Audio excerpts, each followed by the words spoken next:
တိုင်းမှာဟိုနိုင်ငံရေးကြောင်းသွားပြီးတို့တဲ့ပုံကိုအများကြီးရှိတဲ့အတွက်နော်ကိုကင်းနဲ့အင်မတန်ကနေတဲ့လူချင်းတစ်ပုဒ်ပါဟုတ်တယ်ခင်ဗျာကျွာတိုင်းမှာရှိတဲ့မိခင်များအတွက်သားသမီးများနဲ့တွဲခွာကြတဲ့ပုံကိုများအတွက်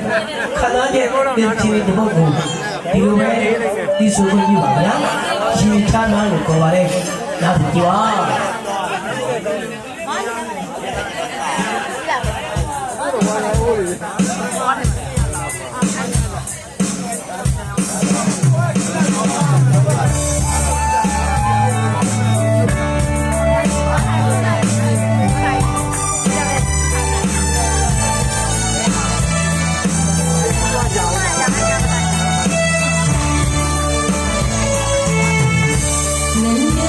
You're